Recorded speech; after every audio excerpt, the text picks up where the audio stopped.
So I'm a professional video production person who's done national TV ads and the like. I really focus on helping brands communicate what matters most to the audiences they need to reach, and there's no better way than to do that with video. If you're getting started in video production, this video is for you, specifically to discuss what camera. Okay, a friend of mine wrote me, said, Matthew, can you help me out? I'm looking to get a camera. Their budget's around $1,000 or less, and a lot of you are in that kind of boat. So what I wanted to do was focus on a few cameras, help you narrow it down, and tell you why you should focus on these cameras. Now, Panasonic and Sony have been kicking Canon's butt for the last few years when it comes to the most budget-friendly cameras with the most features. However, we are going to talk about one specific Canon camera that is great, but we'll get to that in a minute. So I want to focus on budget-friendly cameras that have pro features and give you a fantastic image. Now, the first thing you have to know is no matter what camera you get, no matter which one you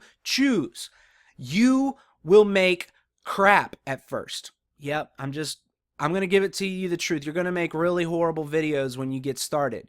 Now, don't let that dissuade you, because you can't get good at anything if you're not really horrible at it first. So be really happy when you see your crappy results, because that means you're actually learning and growing. And sooner or later, with the kind of tips that I can give you and others, and by the way, you might want to subscribe to my channel. I'm going to be putting out all kinds of great content to give you like the most practical, to the point things you need to know to begin making great video. But anyway, you got to understand any of these cameras are going to work for you and are going to give you what you need to make great video. The key, though, no matter what, is learning the basic skill sets. And once you understand how to tell stories with video, you can do that with any of these cameras just fine.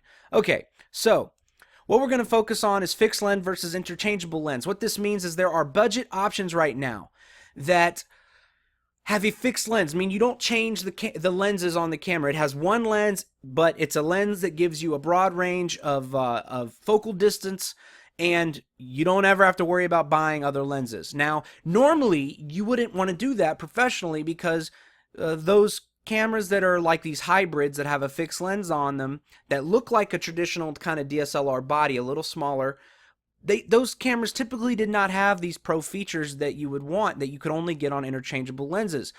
Interchangeable lens cameras, I should say. Those are cameras where you can buy different lenses and attach those to your camera. There's benefits to both of these, and I'm going to just break it down real quickly for you. First of all, these hybrid cameras that are fixed lens cameras, now they are providing incredible pro features that just a few years ago you had to spend 4 or 5 times as much. We're talking about a focus peaking. That's the ability for you to actually see on your screen or through your viewfinder what's in focus. It tells you that what is actually in critical focus, which is important if you're going to have sharp images. Stuff like zebras and all kinds of that's letting you know what's overexposed, what's underexposed. Stuff you probably don't even need to worry about. The main features you definitely want to worry about when it comes to pro features is, does it have a mic input? Can you actually attach a mic to this thing and plug it into the camera? Because most of the mics on these cameras suck compared to like a mini shotgun, which you're gonna need. 2, does it have a headphone jack? Can you monitor the sound? All of these cameras except for one do. And does it have these other features right now, like 4K, slow motion? Are you able to do things like choose the frame rates that you want to use to pull off some definitely cool stuff, like mixing 24p, which is anyway, you don't need to worry about all that right now. So the reality is, fixed lens cameras have now they have these pro features at a friendly price, and the lenses on these cameras are really fantastic. Interchangeable lens cameras, you have to realize when you buy one of those, if you're going to make it worth your while, you're going to spend way more on the glass, on the lenses, than you are on the camera. So just keep that in mind. If you're starting out and you want the best bang for your budget, I'm going to suggest you get a fixed lens camera. So what are we going to talk about? Well, the first one is not a fixed lens camera. It's the Panasonic G85. The Panasonic G85 is brand new. By the time you're watching this, it's probably already out. I've got all the links to these in the description, which, by the way, let me just clarify something right now. The 2 websites that I recommend buying from are B&H Photo and Amazon. Of course, both are incredible. Both have great deals and obviously comparative pricing. The reason why I stick with Amazon as a Prime member, and even if I wasn't a Prime member, is that I love B&H and I still buy stuff from them, but you cannot beat Amazon's return policy. They literally not only have the strongest return policy, and the fact is you're not trying these cameras before you buy them. You want to try it out and you might be disappointed or you might want to return it. Amazon pays for the returning, your shipping label. B&H doesn't. I like that. I like the fact that I can, without no hassle, click a few buttons, have a return label sent to my email, and I drop it at UPS with no charge to me. That's why I prefer Amazon, and of course the customer service from both places are great. Okay, the Panasonic G85. Listen, the Panasonic G85, let's pull this up for you for just a second. Panasonic G85 is a brand new camera, and it's going to sit between the upcoming GH5. I right now use the GH4. It's $1,000. It's going to be released on October. You can pre-order it now. By the time many of you see this, it's already going to be out. It comes with this lens, the 12 to 60 millimeter lens, so that even though it's an interchangeable lens, you get a lens in the package. I would recommend going ahead and doing that. If you buy this, you can buy it without the lens for a little cheaper. What you need to know about this camera is it has features that even the cameras costing many times this don't have right now. It has in-camera image stabilization, meaning whatever lens you put on this camera, in the body of the camera, the sensor has stabilization built in, so whether or not your lens is a stabilized lens or not, which means if you're holding your camera with your hands, you can achieve shots with a camera like this that look like you're on a tripod. This is amazing, okay? This technology is out now. Sony has it, Panasonic has it, a few other companies have it, but probably the top of the game is the image stabilization that's coming out on the Olympus, which we're not even looking at for other reasons, but in the Panasonic, this camera has 4K. It's got the 5-axis image stabilization. It's got some other really cool features as well. Of course, the headphone jack, the microphone jack. It's got the ability to do some really cool things like post focus, all kinds of stuff that I don't even need to go into. It's probably, if I was going to recommend one right now, it would be hard for me not to say this would be the one. You also got some really cool slow-mo options. However, I think the next one we want to talk about, Panasonic G7, is probably the best bang for your buck. It has the mic jack, the headphone input, and look, it's a few hundred cheaper, right? So if you can't afford $1,000, for about 800 bucks, you can look at the reviews on this thing are amazing. It gives you the image quality of the Panasonic GH4 at a budget-friendly price. Can I pause this? Let's pause it. Okay, that was my mom. Now I'm back. Okay, so the Panasonic G7 gives you image quality, in fact, in some ways, even better image quality when it comes to the low light performance than the Panasonic G4, which is, by the way, an excellent camera. I've been using it for professional work. The G4 on national ads and other things. It's a fantastic camera. This camera doesn't give you all the features of the GH4. I'm sorry, I called it G4, the Panasonic GH4, but it gives you the same image quality as the GH4 with many of the important features you need, the pro features we've talked about, and it's only $800. It comes with this lens. It's an interchangeable lens camera, which means you can buy other lenses if you want to go that route and you're going to invest in those lenses. Most professionals, that's the way they go. But you don't have to anymore. And I'm going to look at now the Panasonic FZ2500. So this Panasonic is one of the fixed lens cameras. And as I told you before, for starting out, these really are the best bang for your buck. This one's not even out yet. By the time you watch this, it probably will be, though. What you have to know is that it has this incredible focal length lens that's going to cover most of the lens options you would have gotten anyway if you invested in lenses. A lens like this that's on this camera, it's an f2.8 to 4.5 aperture lens. It has a 20 times zoom. It's a Leica lens, okay, that covers a full range of most the focal distances you'll ever want. Just the lens would cost this much as the camera if you were to buy a lens that was equivalent. Think about that. It also has the 5-axis image stabilization. The Panasonic G7 does not, okay?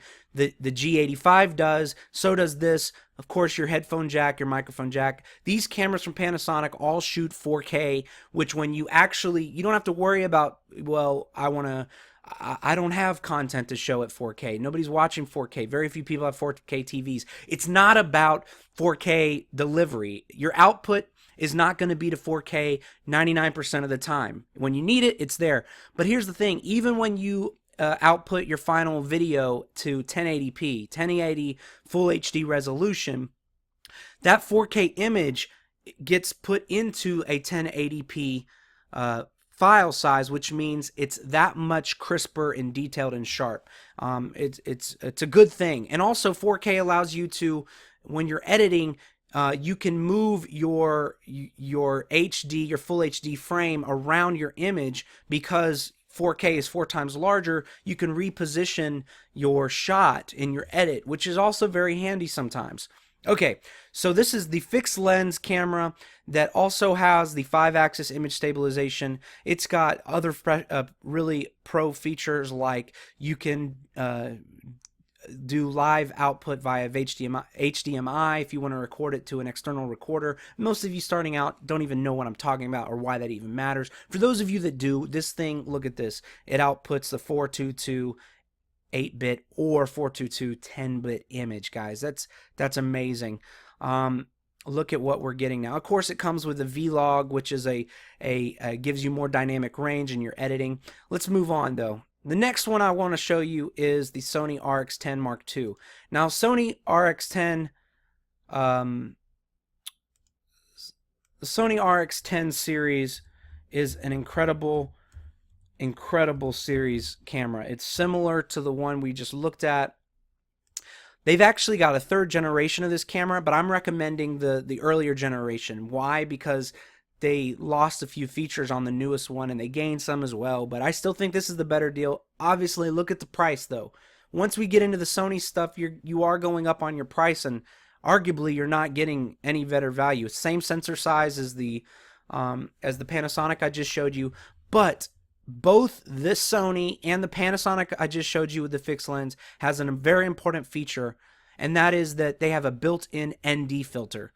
ND filters allow you to get a really shallow depth of field when you're in bright light. Normally when you get in bright light, you have to adjust your camera settings in a way that makes everything look like it's in focus. If you want to make it to where you have that really beautiful blurred background, you have to use an ND filter. Most cameras don't have those built in unless you're talking about, again, pro cameras that are many times the cost of these cameras.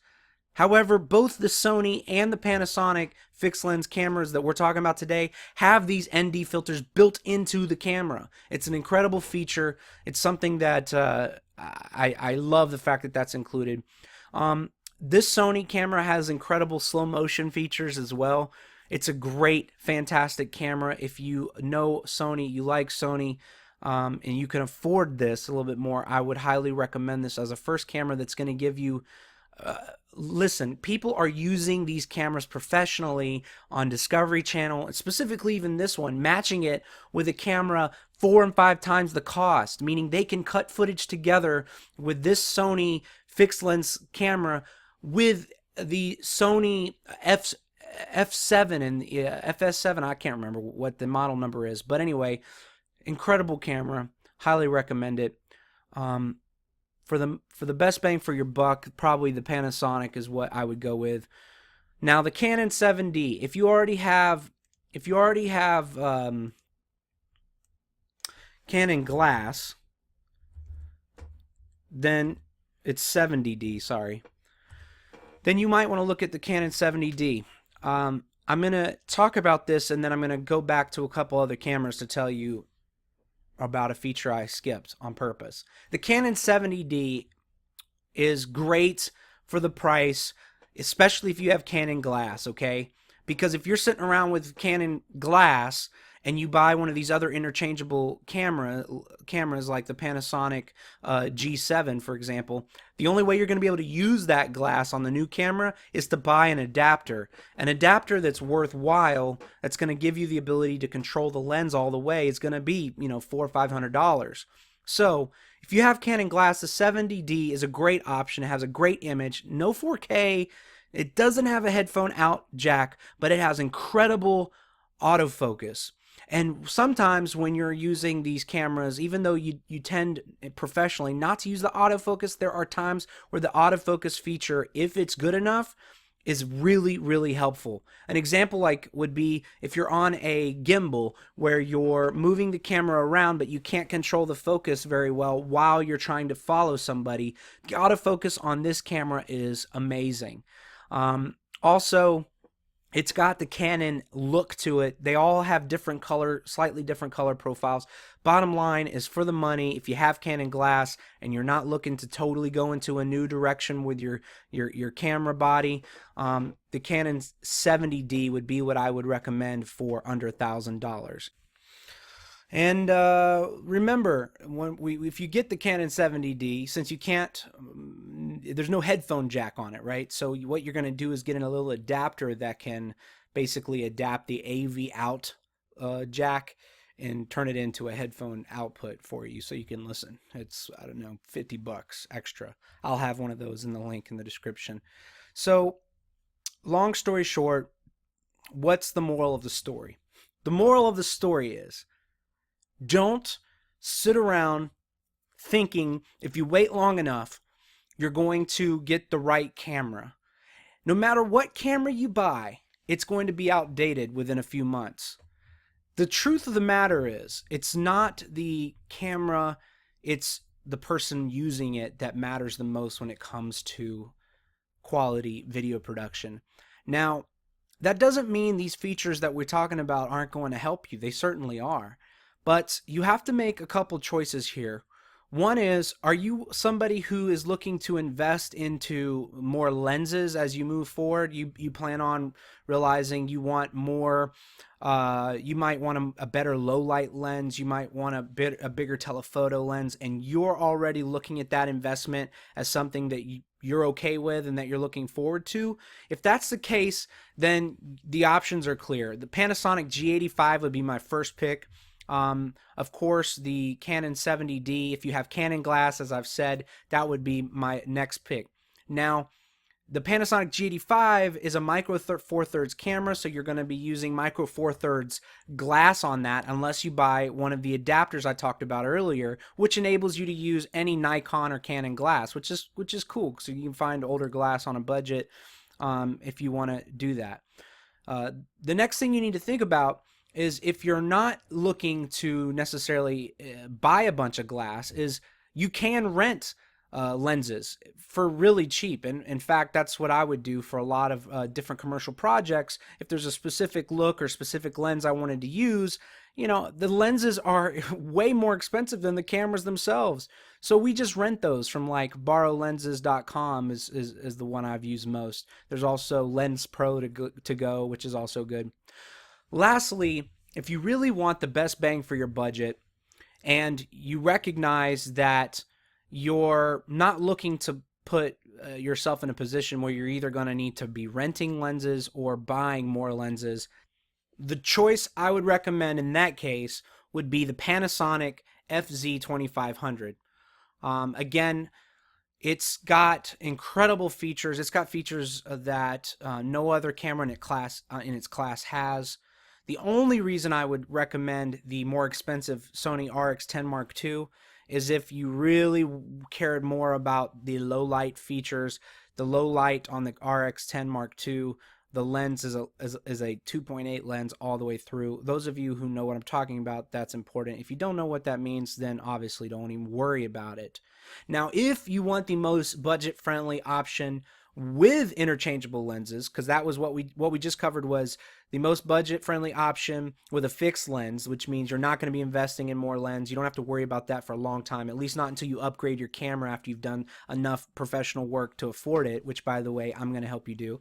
But okay, budget friendly with interchangeable lenses, the best bang for your buck is going to be the Panasonic G7. That's the cheapest camera that has the pro features you need with a 4K image. For a few more $100, you can get the G85, which is overall my number one pick. My number one pick overall would be that. But that's the most budget friendly with interchangeable lenses is the Panasonic G7. Okay, so have I made it more easy for you through all this? I don't know. Okay, but I need to make something incredibly clear right now.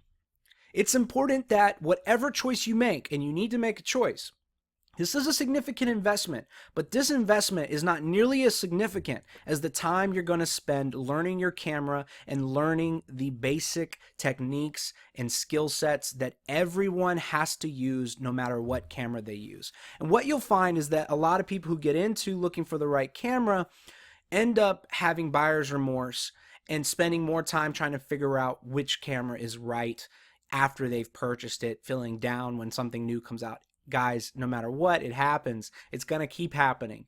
The key is that whatever you make your choice with, put your head down and start moving forward, because each one of these cameras is a winner. Each one of these cameras is going to give you and provide you exactly what you need to make a kick-ass, high-quality image that makes you and your clients look fantastic. Let me know what you think and what you purchased in the comments below. If you have another recommendation, if you have a problem with what I've shared, am I missing something here? Please tell us in the comments. I'd love to know. I know there's a number of cameras that we didn't talk about, and there's reasons why I left them out. I'm not even going to go into why. I tried to make it easier to just narrow down the ones that I think are your best bang for your buck on a budget, and I hope you're having a great day. Look forward to talking to you again. Make sure you subscribe. This is Matthew Armstrong with Living Parable. Peace.